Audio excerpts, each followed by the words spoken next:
You want me to look at it, or? Whatever, yep, whatever. Nope, you're fine right there. It's Yeah. good. Just, Okay, I'm going to be interviewed here by Tom Keck on my time in the service. First of all, what I want to do, and things happened 60 years such ago, so remembering the exact date and time can not always going to be completely accurate. But I grew up in a family of 12 children during the Depression. I was one out of 12. There was 8 boys and 4 girls. Out of the boys, 3 of them served in the Second World War. 3 of us served in the Korean service.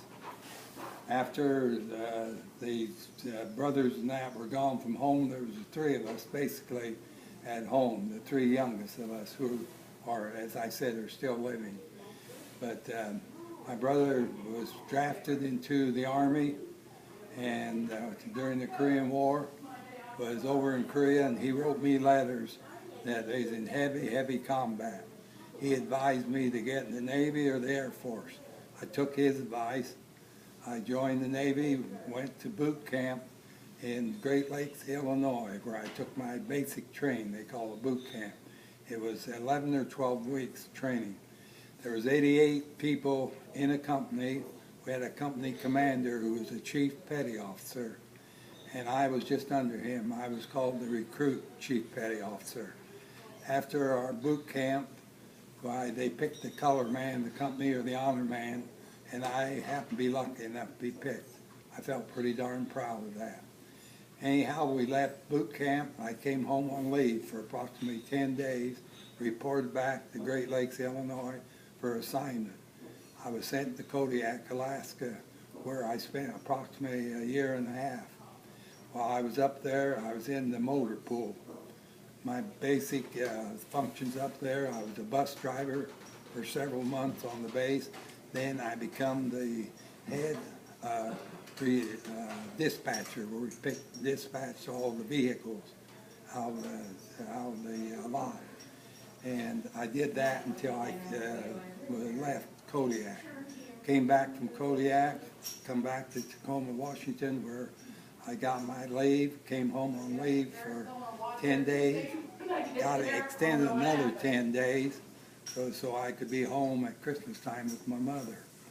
After that, I was sent to Coronado Amphibious Base in California. And incidentally, I'm back up here a little. While I was at home on leave from Kodiak, I met my wife-to-be, Marilyn.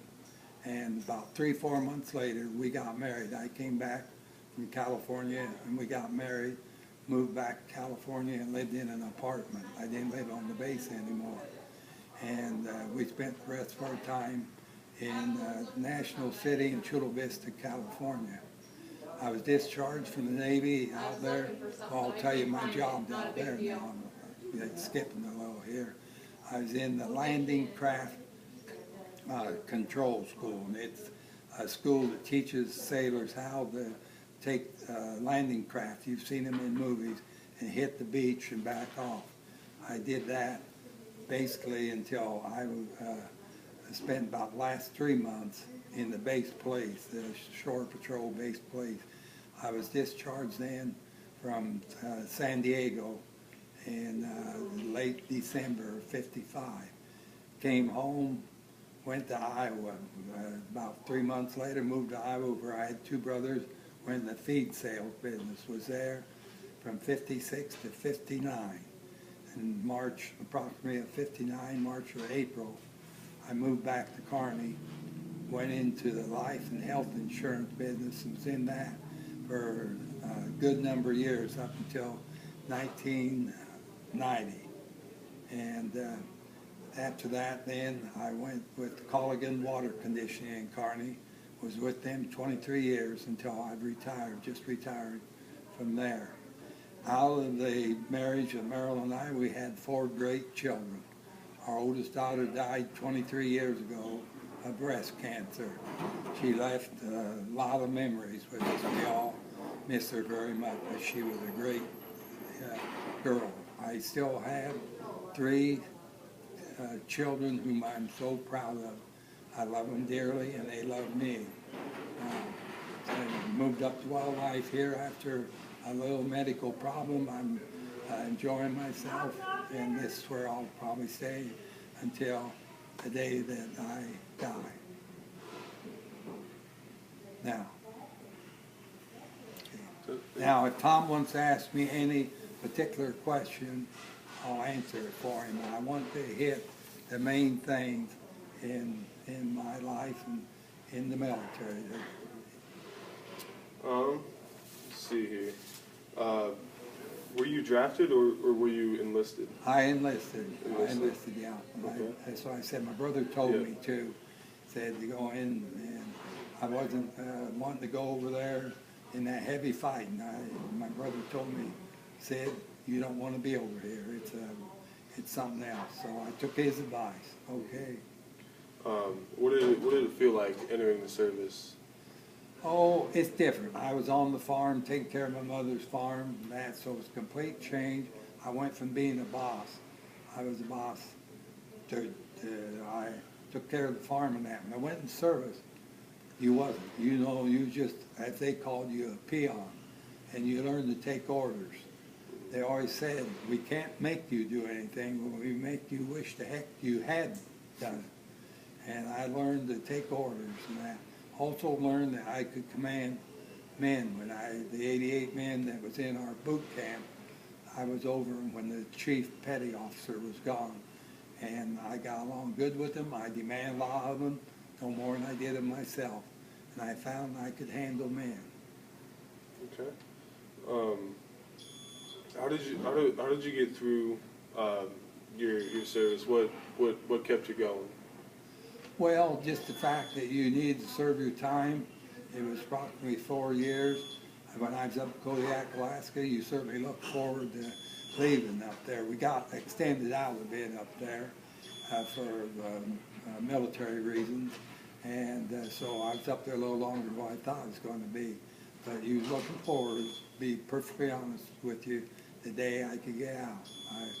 I wouldn't take anything from a military experience, and I also wouldn't desire to go through it again. Okay. Do you remember your instructors at all? Yeah, I remember in boot camp, the chief petty officer that we had, he was not very good. He was in the reserves, been called back in, and he was mad at the world. So he wasn't the greatest instructor, I'll be honest with you. Yeah. Tell me about your boot camp experience. Boot camp experience was basic training, physical, mental, taking tests, so forth. A lot of the guys complained about it being tough physically. I thought it was a cakewalk because I, on the farm, had worked hard enough. I was in great shape. Didn't bother me one bit. But and the food, I must say, in the Navy while I was in, most everywhere was always very good. But my boot camp experience was probably took me away from being just a farm boy and taught me to live with other people and to cope with different things I ever had to before. Okay.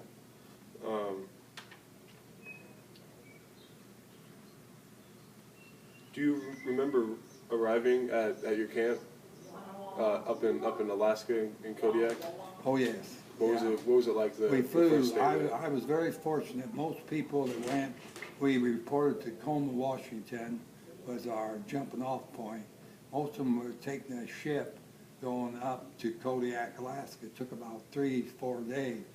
And we were fortunate. We went up on military mats, they call it, Military Air Transport Service mats. And we flew up. I was very fortunate. I got to fly back, didn't have to come back on the ship. But I remember getting up to Kodiak and I said, wow, of all the places, I wanted to go somewhere where it was warm. This was in, March, right? Yeah. So here I'm up in Kodiak, and it was quite an experience. Kodiak, it could be raining, sunshine, blowing, and pretty within hours of each other. The most unpredictable weather I was ever in. Yeah. Okay. What were some of the most memorial or memorable experiences you had in the military? Well, none that is particularly jump out, and that was basically routine most of the time. When I was up in Alaska, we had USO tours that come up there once in a while, and we get to see them. And I was head dispatcher of the motor pool, and I thought when one of the tour groups come up, I was going to get in the front of the bunch and get the girls that were coming off of the plane, the entertainers and guys. I went tearing over about running one of the guys off the road, and our chief petty officer who's in charge of us come over to the airport and said, "Sheldon, you and the rest of you guys run each other off the road, turn around and go clear to the back of the line. The guys in the back are coming to the front." And you know who I ended up getting? The pilots and the co-pilots now off the plane. Didn't get any of the troops. So sort of learned the lesson. Yeah.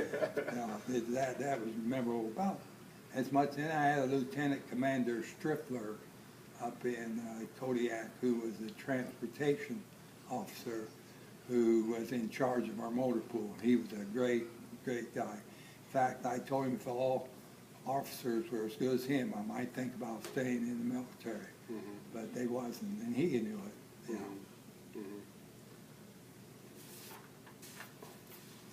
Did you, were you awarded any medals or citations?